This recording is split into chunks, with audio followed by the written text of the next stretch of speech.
So the question was, do you export? Have you dipped your toe into it yet? And the importance of global marketing these days, communication is a lot quicker. Travel is a lot quicker. Communication is faster and transport is faster.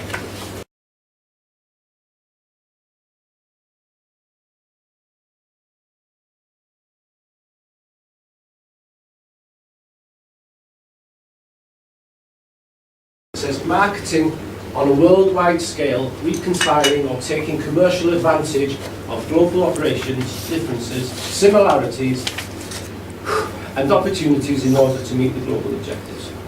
It's a mouthful, but basically what it says is you've got to market your products so that it has universal appeal, your products or your services, that universal appeal that crosses so many cultures and language barriers. So what's so important in terms of brand or offering? Well, obviously it's global marketing needs. To export, you probably need to tweak your products a little bit because there are variables from country to country. So you've got to make sure that you're aware of the power demands and also plugs. Now, some people sort of just don't put plugs on, but I think there are legislations to say that you've got to put plugs on various pieces of kits.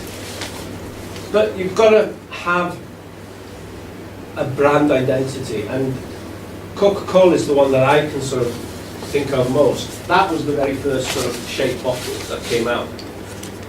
And not much has happened since then. And actually they've got a patent for the shape.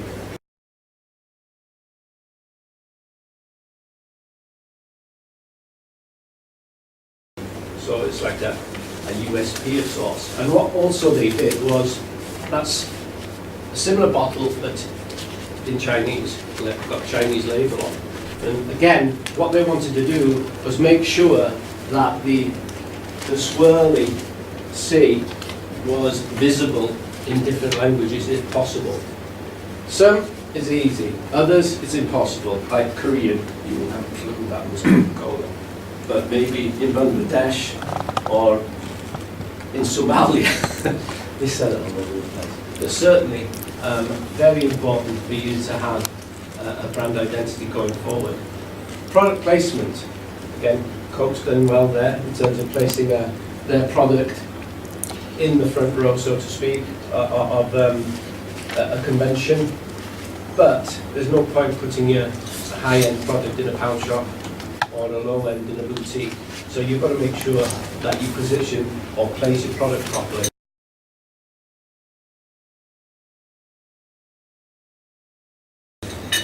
Price.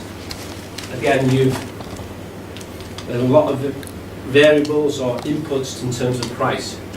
First of all, there's the cost of developing it.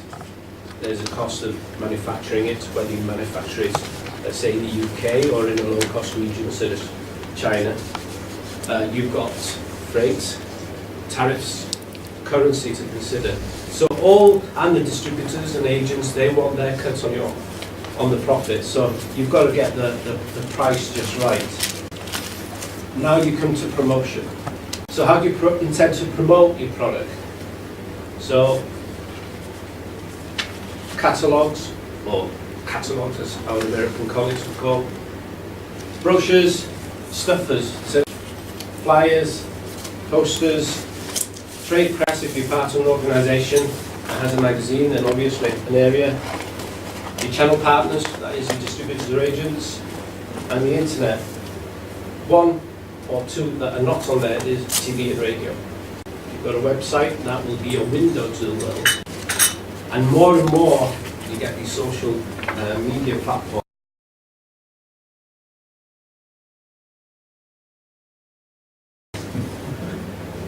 So, language. Extremely important that you make sure that you understand the differences of translation. Now there are 7,000 languages in the world, 200 dialects in India, and about the same in China. And does anybody know what percentage of the world population speaks English? Guess. 6%, which surprised me. So you really got to make sure that you pass the right message there, and also understand the cross-cultural differences. It's really important. So if we start with language and translation, now you've got to make sure that you don't translate word for word, because it can be a little bit embarrassing. Such as Coors the Brewers. Their tagline was "Turn it loose," and when they translated it to Spanish, it became "Get loose bowels." KFC, they opened a restaurant in Beijing, and their famous slogan was "Finger licking good." So they thought, translate that, no problem. You leave your fingers on it. Just ridiculous. And my experience of where I worked was we signed an agreement, an OEM agreement, an equipment manufacturer agreement with a company called Carl Zeiss. I think you may have seen their lenses on sort of microscopes or cameras or whatever. But they've got a life science division, and they brought out a product with the name of Hyrax. So I was in Moscow on autumn, introducing the new line of products to the distributor, and he says, "Nah, it won't be accepted." I said, "Why?" "Well, if you translate it, it means penis." So again, fingers in your ears, but definitely it's really important that you just don't translate word for word. Now, understand the cross-cultural differences.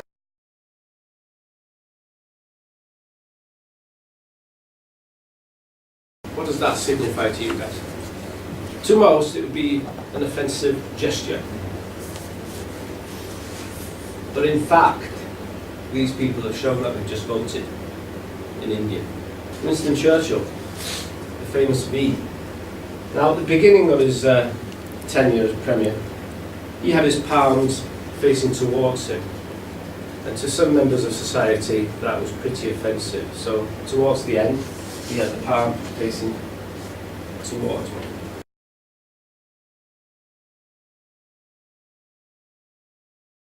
Arnie with a thumbs up sign. Now, US, UK, that's okay. Parts of Europe, okay. But Latin America, a no-no. Russia, a no-no. Greece, a no-no. And the Middle East, definitely a height of insult. And if you do the fonts, then it's double trouble.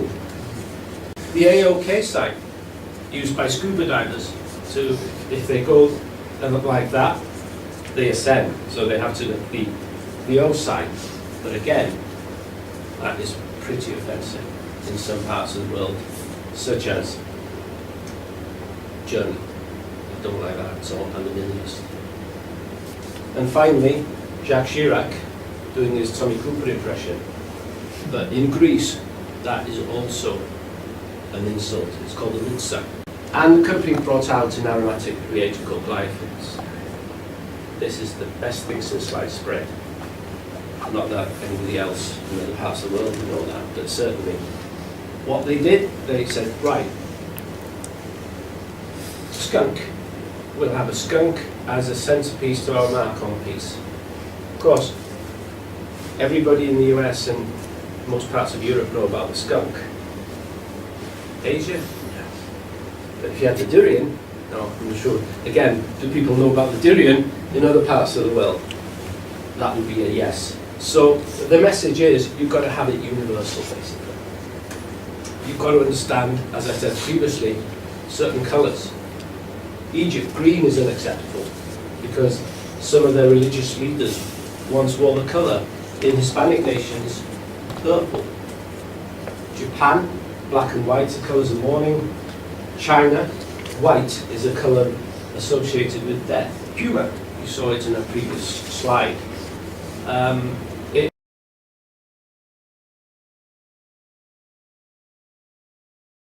Numbers to avoid. 4. Unlucky in China, Japan, and Korea, since it's death. 7, to us that's lucky. Well, I think it is anyway.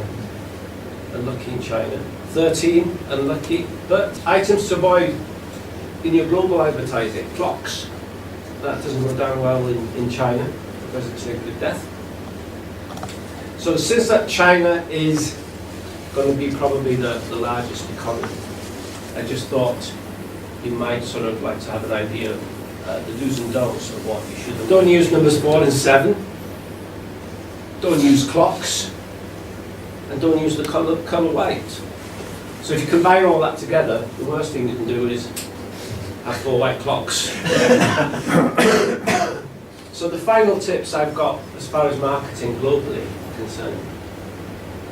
Don't assume what you think in your head may not necessarily translate well to other people's thinking in other parts of the world. Develop your knowledge of the culture and the differences. Be open-minded, because some cultures surprise you, but you've got to take that in and take it into consideration. Have awareness of the culture and respect for the cultures. Be creative. Obviously, if you've got these, what you think are restrictions, it brings up the creative juices in you. And you really sort of got to have something, again, that covers all boundaries and is pretty universal. So basically, it's do your homework and the world be in your hands, and then we'll come over to next week. Thank you. Any questions? Thank you.